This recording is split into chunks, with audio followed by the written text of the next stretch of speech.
Good morning, scholars of room 502. How do you do on this Wednesday? Let's turn to page 21 of our text for close reading. Remember, if you don't have one of these, have your parents give me a call and I'll do my best to get one out to your house, okay? So, we're going to finish the next unit, amongst other things. But let's get busy right here. So summarize the important events in the narrative. And we're talking about after reading the excerpt from Lad, a Dog, respond to the prompts below. Well, we're not going to really summarize. Let's just kind of like list them because they really don't give you a lot of room here. So what are some of the big important events that you think happen? Think about that. The first big important event, the story opens with how Lad feels about the place and other people and the master and mistress, but I think the big event is Lad saves the mistress. Remember when the canoe turns turtle and Lad drags her out of the water? And then the next big thing is she gets sick.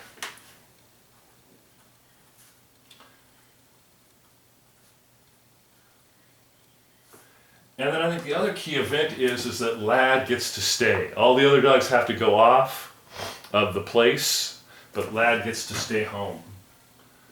So I'm just going to put Lad stays home. Not a lot of room there to summarize. What do you learn about Lad through the third person narrative? Remember, this isn't coming from Lad's point of view. It's that third person narrative, the all-knowing, all-seeing narrator.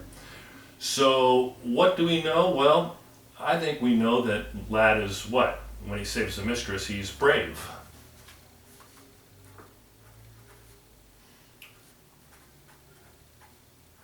Period. Lad is brave. He's also proud. Remember when he loved the attention he got after he saved her? He is also proud. And we already know from the third person narrative that Lad kind of looks down upon other people, that he's snobby. We've reviewed that a few times. I'm not going to bother writing that down, but he's kind of a snob. Remember, he looks down at other people and other animals. So let's take a look at how would this excerpt be different if told from a first person point of view. Well, think about, we talked a little bit about this too. It'd be different because we would know all of Lad's feelings. When he's in the water, how he struggles. So we would know more about how Lad feels, really, at the moment. We would know more about how Lad feels. And think about that at the very end of the story when the master says, oh, he can stay, he'll be quiet. And then can you imagine that in the first person point of view? Lad would say, I was so happy to hear that the master was letting me stay because he knows that I'll be quiet, unlike the other dogs who can't keep their mouths shut.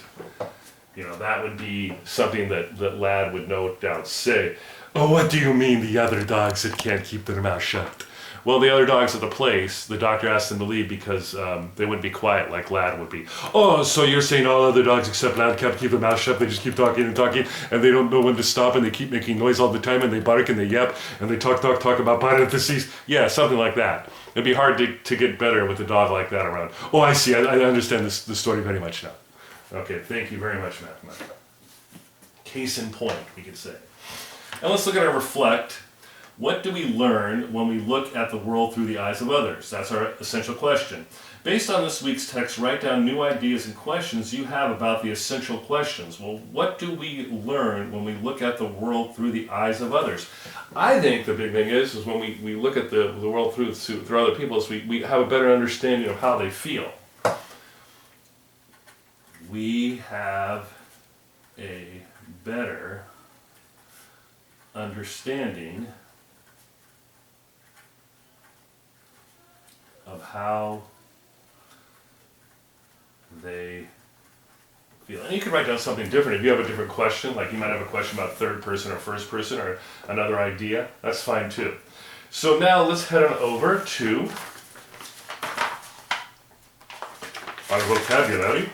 We're just going to look at a few words, and this is on our very last page. We don't even have a page number. And let's look at the word,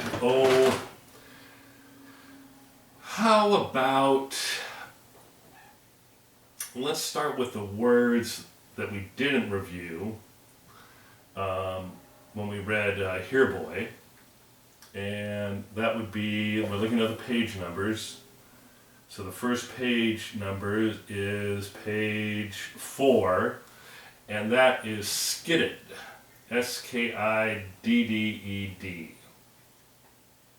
Now, we could write down that the definition of skidded is,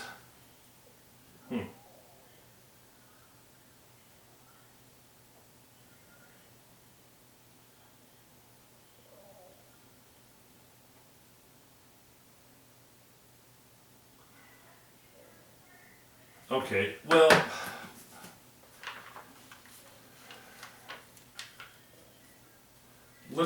in this instance, it means to check the motion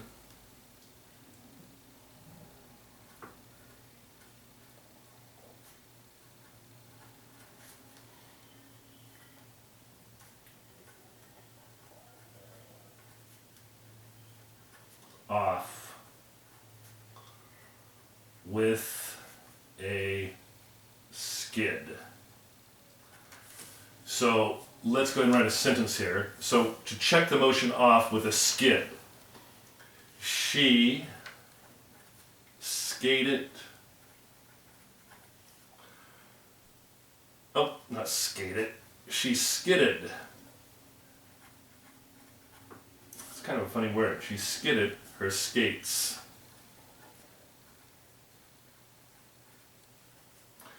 To a stop. When you think about how someone on skates skids to a stop, so that's our word right there. Now let's go to the next word, thrashing. Let's see what thrashing, let's see what the dictionary has to say about thrashing.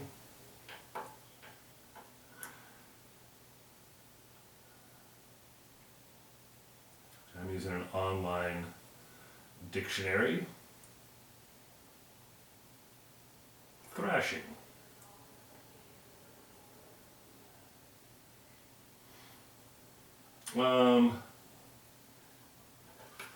Thrashing, wow.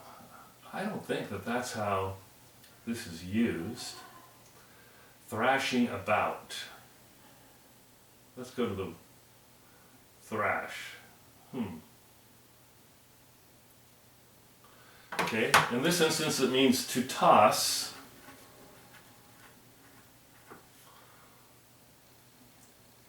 or plunge about.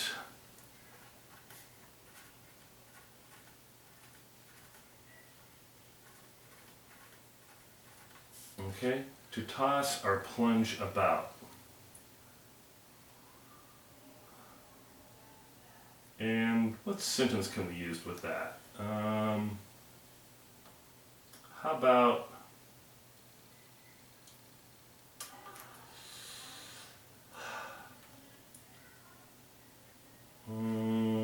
let's go to page 6 and just see how it's used there, and then we'll go find out, come up with one. So page 6, it says,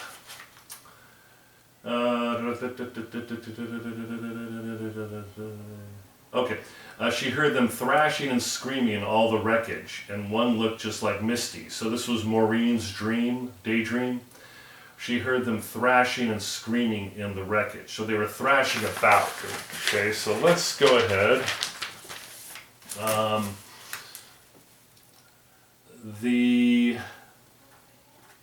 What could be thrashing? The bird was thrashing about in the heavy wind. So the bird was, going here and there, plunging out and about and tossing around. So those are the two words we're going to do today. We'll soon fill the whole thing up before the end of the school year. And make sure you check your science today. We have an experiment. Maybe you can do it at home if you have the ingredients. And make sure you log on to Imagine for 20 to 25 minutes, as well as IXL. Maybe get a little Zern into if you like. Okay, we'll see you tomorrow. Happy Wednesday.